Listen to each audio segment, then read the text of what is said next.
Olá a todos, preparem-se para mais um mergulho profundo. Dessa vez, vamos explorar um dos temas mais instigantes da física moderna: a busca por uma teoria que consiga unificar a relatividade geral e a mecânica quântica. Nossa, é um desafio e tanto, né? Unificar essas duas grandes teorias. É um desafio tanto. E nosso guia nessa jornada vai ser o físico italiano Carlo Rovelli. E o livro dele, A Realidade Não É o que Parece. O Rovelli, ele é um ótimo divulgador científico. Consegue explicar física complexa de um jeito que até eu entendo. É verdade. E o que me fascinou no livro dele foi como ele conecta a física moderna com a filosofia antiga. Tipo, ele argumenta que essa busca por uma teoria unificada tem raízes lá na Grécia Antiga, com os filósofos pré-socráticos. Faz sentido. Os pré-socráticos estavam buscando entender a natureza fundamental da realidade, né? Questionando as explicações mitológicas da época. Exatamente. Eles queriam ir além dos mitos e encontrar explicações racionais para o mundo. E aí que entra o Demócrito, com a ideia de que tudo é feito de átomos e vazio, uma ideia revolucionária para a época. Ariana. Revolucionária mesmo. E o mais incrível é que essa ideia, que parecia pura especulação na época do Demócrito, foi retomada e comprovada séculos depois por Einstein. Pois é, o Einstein, através dos estudos dele sobre o movimento browniano, conseguiu comprovar a existência dos átomos. Imagina só, validar a intuição do Demócrito 23 séculos depois. É fascinante como a história da ciência se conecta, né? As ideias antigas inspirando as descobertas modernas. Total. Mas a história não para por aí. O Rovelli nos leva por uma jornada que passa pela relatividade geral de Einstein e chega até a mecânica quântica. Ele mostra como essas teorias, apesar de revolucionárias, ainda não conseguem explicar tudo o que observamos no universo. É como se a gente estivesse diante de um quebra-cabeça gigante, com peças que não se encaixam perfeitamente. A relatividade geral funciona muito bem para descrever o universo em grande escala, planetas, estrelas, galáxias, mas quando tentamos aplicá-la ao mundo subatômico, as coisas começam a dar errado. A relatividade geral e a mecânica quântica parecem falar línguas diferentes. E aí que entra a mecânica quântica com suas leis estranhas e contraintuitivas que regem o mundo das partículas. Partículas que se comportam como ondas, que podem estar em vários lugares ao mesmo tempo. É de pirar a cabeça. A mecânica quântica nos revela um universo completamente diferente daquilo que a gente está acostumado a ver, né? É um mundo probabilístico, onde a incerteza reina e a causalidade clássica se dissolve. E o mais intrigante é que essa teoria funciona. Ela prediz com precisão os resultados de experimentos em escala subatômica. Então a gente tem duas teorias extremamente bem-sucedidas em seus domínios, mas que parecem incompatíveis entre si. E é justamente essa incompatibilidade que impulsiona a busca por uma teoria unificada. Uma teoria que consiga descrever tanto o macrocosmo quanto o microcosmo. Exatamente. Uma teoria de tudo. E essa é a grande ambição da física moderna, né? Encontrar essa teoria unificada que nos revele a verdadeira natureza do espaço, do tempo e da matéria. E o Rovelli, com o trabalho dele em gravidade quântica em loop, nos apresenta uma possível solução para esse enigma. A gravidade quântica em loop é uma das candidatas à teoria de tudo, né? É uma das mais promissoras. Mas antes de mergulharmos de cabeça na gravidade quântica em loop, que tal voltarmos um pouco para a relatividade geral de Einstein? Você lembra daquela analogia da bola de gude em um lençol esticado que a gente usa para explicar a gravidade? Ah, sim. A bola de gude representando um objeto com massa e o lençol apresentando o espaço-tempo que se curva pela presença da massa. É uma analogia bem visual, né? Mas é importante lembrar que é só uma simplificação, né? A realidade é muito mais complexa. Com certeza. A curvatura do espaço-tempo é descrita por equações matemáticas bem sofisticadas. Mas a analogia da bola de gude ajuda a gente a visualizar a ideia básica. Sem dúvida. E essa curvatura do espaço-tempo tem implicações incríveis, né? Tipo a dilatação do tempo, a curvatura da luz e até a existência de buracos negros.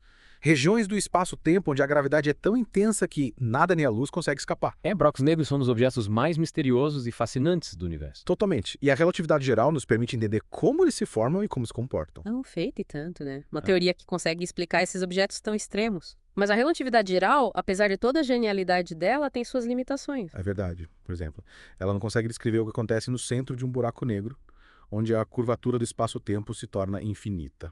E é justamente nesses pontos de singularidade, onde a relatividade geral se quebra, que a mecânica quântica entra em cena. Faz sentido. A mecânica quântica lida com o mundo subatômico, com as partículas elementares. E é nesse nível que a gente precisa procurar respostas para o que acontece no coração de um buraco negro. Exatamente. E é aí que a jornada do Rovelli fica ainda mais interessante. Ele argumenta que a chave para desvendar os mistérios do universo está na união dessas duas teorias aparentemente conflitantes. Então, se a gente quiser entender a realidade em sua essência, a gente precisa ir além da física clássica e mergulhar no mundo quântico, com todas as suas estranhezas e paradoxos. Já é um mergulho que promete. Promete mesmo. E é nesse ponto que o Rovelli nos apresenta a gravidade quântica em loop, uma teoria que tenta unificar a relatividade geral com a mecânica quântica, descrevendo o espaço-tempo como uma rede de loops interconectados. Loops? Que interessante! Mas como esses loops se conectam com a nossa experiência do espaço e do tempo? Essa é uma ótima pergunta. E é aí que a coisa fica ainda mais interessante. Mas para entendermos a gravidade quântica em loop, a gente precisa antes mergulhar um pouco mais fundo no mundo da mecânica quântica. Então, prepare-se para mais uma dose de física quântica. No último bloco, a gente estava falando da necessidade de unir a relatividade geral e a mecânica quântica para desvendar os mistérios do universo. E para entender a proposta do Rovelli e a gravidade quântica em loop, a gente precisa se aprofundar em alguns conceitos-chave da mecânica quântica. Ok, vamos lá. Mas antes me diz uma coisa. Por que a mecânica quântica é tão importante para entender a gravidade? Ela não lida só com o mundo subatômico. A questão é que, em última instância, tudo no universo, inclusive a gravidade, é composto por esses componentes quânticos. A gravidade, como a gente entende pela relatividade geral, é a curvatura do espaço-tempo causada por objetos massivos. Sim, a famosa analogia da bola de gude no lençol. Exato. Mas essa analogia tem seus limites. A gravidade quântica em loop propõe que o próprio espaço-tempo não é um contínuo, mas sim formado por unidades mínimas quantizadas. Quantizada. Tipo pixels do espaço-tempo. É uma boa analogia. Imagine que, em vez de um lençol liso, o espaço-tempo é como um tecido formado por fios entrelaçados. Esses fios seriam os quanta de espaços loops. E como esses loops se relacionam com a gravidade? A presença de massa ou energia distorce esses loops, criando a curvatura que a gente percebe como gravidade.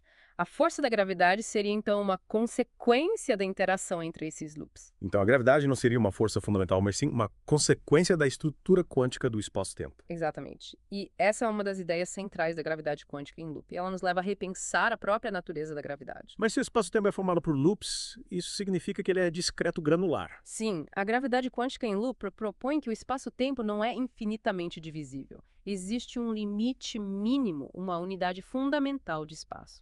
E qual seria o tamanho dessa unidade fundamental? De acordo com a teoria, essa unidade seria incrivelmente pequena, da ordem da escala de Planck, cerca de 10,35 metros. Para ter uma ideia, um átomo é cerca de 100 milhões de vezes maior. Nossa, é realmente minúsculo. Mas se o espaço-tempo é discreto, isso tem alguma implicação para a nossa experiência do mundo? Em escalas macroscópicas, a granularidade do espaço-tempo seria imperceptível. Mas, em situações extremas, como no centro de um buraco negro ou no início do universo, essa estrutura quântica do espaço-tempo se tornaria crucial. Falando em buracos negros, como a gravidade quântica em loop, explica esses objetos misteriosos. A teoria propõe que no centro de um buraco negro, onde a densidade da matéria e a curvatura do espaço-tempo se tornam extremas, a própria estrutura do espaço-tempo se dissolve em uma rede de loops altamente entrelaçados. Então, em vez de uma singularidade, um ponto de densidade infinita, teríamos uma estrutura quântica complexa. Exatamente. E essa estrutura quântica impediria o colapso gravitacional completo, evitando a formação de uma singularidade. Isso é fascinante. Mas e a informação que supostamente é engolida por um buraco negro? Para onde ela vai? Essa é uma questão crucial que a gravidade quântica em loop tenta responder. A teoria sugere que a informação não é destruída, mas sim codificada na estrutura quântica do espaço-tempo no interior do buraco negro. Então a informação não se perde, apenas se torna inacessível para um observador externo. Exato. É como se a informação fosse armazenada em um disco rígido cósmico inacessível para nós, mas ainda presente no universo. Mas como essa informação poderia ser recuperada? Afinal, nada escapa de um buraco negro nem mesmo a luz. A gravidade quântica em loop sugere que a informação poderia ser liberada gradualmente através da radiação Hawking, um processo teórico que prevê a emissão de partículas por buracos negros. Então a radiação Hawking não seria apenas térmica, mas carregaria consigo informação sobre o interior do buraco negro. Essa é a hipótese. A informação estaria codificada nas correlações quânticas entre as partículas emitidas pela radiação Hawking. Essa ideia de informação codificada na radiação Hawking é realmente intrigante. Mas me diz uma coisa. Como a gravidade quântica em loop lida com o conceito de tempo? Afinal, o Rovelli argumenta que o tempo como a gente entende não existe no nível fundamental. Essa é uma das ideias mais desafiadoras da teoria. E para entendê-la, a gente precisa mergulhar em um conceito ainda mais profundo.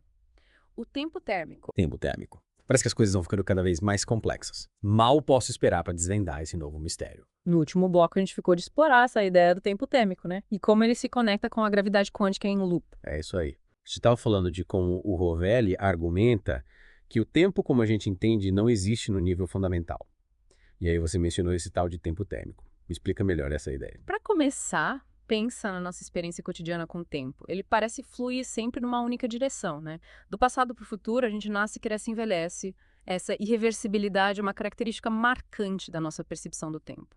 Verdade, a gente não consegue voltar no tempo e desfazer as coisas, pelo menos não que a gente saiba. Exatamente. E essa seta do tempo, essa direção preferencial do passado para o futuro, está intimamente ligada à segunda lei da termodinâmica. Ela diz que a entropia de um sistema isolado sempre aumenta com o tempo. Entropia, a medida da desordem de um sistema. Tipo, um quarto bagunçado. É uma boa analogia. Pensa num copo de água quente que você deixa em cima da mesa. Com o tempo, a água quente vai esfriando, transferindo calor para o ambiente. A energia se dispersa, aumenta a desordem do sistema. E esse processo é irreversível. Você nunca vai ver um copo de água fria do nada e esquentar sozinho. Entendi. Então, a entropia sempre aumenta e o tempo flui sempre para frente. Mas o que isso tem a ver com o tempo térmico? A ideia do tempo térmico é que a nossa percepção do tempo emerge dessa irreversibilidade termodinâmica. O tempo, como a gente entende, é uma consequência da nossa interação com um mundo macroscópico onde a entropia sempre aumenta. Mas no nível fundamental, no mundo quântico, lá o tempo também se comporta dessa forma. De acordo com a gravidade quântica em loop, não. No nível fundamental, não existe essa seta do tempo, essa direção preferencial. O tempo não é uma variável fundamental.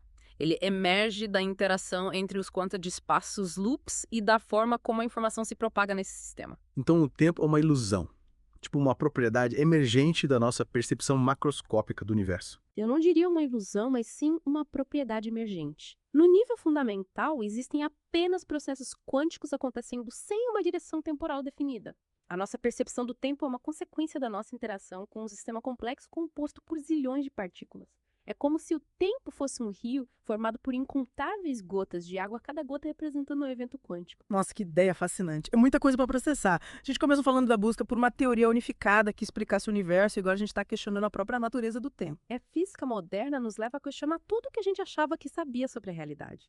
E o mais legal é que a gente ainda está só arranhando a superfície. Tem muito mistério para desvendar. Com certeza. E o Rovelli, com o livro dele, A Realidade Não É o que Parece, nos dá um vislumbre do quão profundo é esse oceano de mistérios. Ele nos mostra que a física moderna não é só sobre fórmulas e equações, mas sobre questionar a nossa própria concepção de realidade. E a beleza da ciência é justamente essa, a busca incessante pelo conhecimento, o questionamento constante das nossas certezas, a aventura de desvendar os mistérios do universo. É isso aí. E por hoje a gente encerra nosso mergulho no mundo quântico, nas ideias revolucionárias do caro Rovelli. Espero que vocês tenham curtido a viagem. E para quem ficou instigado, fica a dica para ler A Realidade Não É o que Parece. É um livro desafiador, mas que abre a mente para novas possibilidades e nos convida a questionar tudo o que a gente pensava saber sobre o universo. Valeu pela companhia e até a próxima, Exploradores do Cosmos.